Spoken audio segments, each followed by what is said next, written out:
So it's Alistair. Yes. What have we got here? So this is a joint effort between my club, the Leamington Model Railway Society, and my school. So I'm a primary school teacher, and I teach in Year 4 at St Lawrence Primary School. And over the last year, we've been working together to bring this project to fruition. So it's been a lot of time and planning, but essentially this is a class layout of my Year 4 class last summer. Built all these modules, decorated them, and did their own wagons. They planned it from start to finish with all these worksheets, and it was supported the whole time by the society. So we had volunteers coming in, and it's been a fantastic project. And we've now got a model railway club as a result of the school. That sounds great. And what are the benefits that the youngsters have got out of doing this project? Well, I mean, the first thing is probably just an awareness of what this is. A lot of them had no preconceptions about model railways or railways in general, or modelling or scale modelling, and so it's opened a whole new world to them. Some of them have gone in different directions. Some of them really like the trains. Some of them just really liked making up a diorama, and so they're doing it themselves.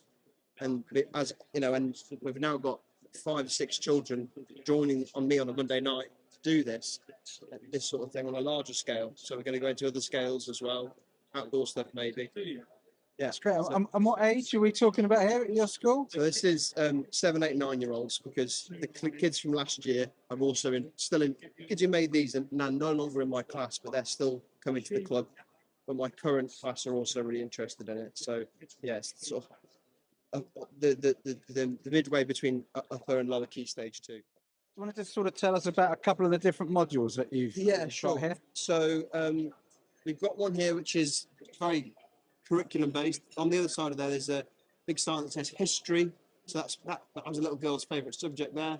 And that's an important point. Have you managed to sort of interweave the normal schoolwork with what they've been doing here? Yes, this was their design technology project. That's why we've got all these questions. There's a build design process, a review process. Their initial designs. What they would change, all this sort of stuff that you do at school. It wasn't just a day off. This is actual work that was in their design technology books. So. In terms of more of these layouts, there's one here. This is a little boy who's obsessed with cars. He bought these lovely brand new toy cars in, and he absolutely destroyed them. He weathered them to hell. They're covered in grass and things, but he thought it was, and he's put people screaming coming out the trees. I don't know what that says about his mental state. We've got a little boy here who lives on a farm. That's all hence all the animals. Can you see that there? Yeah. Going on? That's amazing. See, when we initially saw, careful with that. Yeah, exactly. When some of the volunteers initially saw that, they were a bit concerned. And I said, "Don't worry, he sees that every single day when at home." So we've got Hollywood over here, and if you look here, they've got a little. This is Taylor Swift and the California Bear. Okay. Yeah, that's Taylor Swift there, and her boyfriend. And then we got some Lego that's found its way in as well. Yeah, absolutely. So one of the kids said, "Can I use Lego?" And the whole idea of this was complete freedom of expression. They designed what they wanted to do, and then we tried to make happen. He wanted to do Lego, so Lego it is. And so we've super glued loads of Lego together. And so you've got a club at school. What's next for the St Lawrence C of E schools model railway? So we're currently trying to build up a collection of stuff in the club and for children to play with. I've got a little circular track where we want to try and get as much stuff for them to sort of play with and experiment with as possible. So I've got some of my old locos from when I was a kid at the moment, and so I want to try and build up the club, build up the resources in the club, and then I'd like to do something like this, but now that they've been introduced to it in this sort of informal setting, I want to give them the chance to do something, replicate something they would see in the real world, perhaps.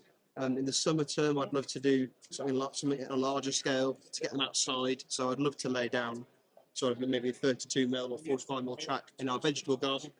The caretaker said we can do it. So that's good. So there's loads we could do with it. There's all sorts of things. I want to do lessons as well about railways and history of railways as well, because there's just some children who are really interested in that. And that's the whole point of this. Was it was a Rail 200 thing. That was the point, the reason of doing it this year. So that's why there's all the branding everywhere. It's, it was a way of getting the kids interested in it. You've got enough resources and you've got club members who are interested in getting involved. Schools could do this, no problem. I mean, these are Cato modules, but they could make their own. They could do. The Cato have a simpler version of this on a lower profile as well. So it is absolutely achievable. It just needs a bit of planning. And all the resources here, I've shared it with some teachers today already. Teachers coming to look at this stuff.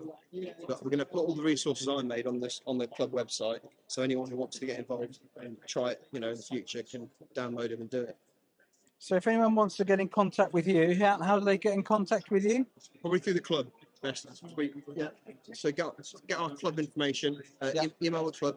Mike, who's the PR guy for the club, is actually one of the key members who's involved in doing this. So by getting through to them, you'll get through to me. Can't give them school contacts out though. No, that's fine. And for Phil, they haven't got a giraffe car here, but they do have a kangaroo car.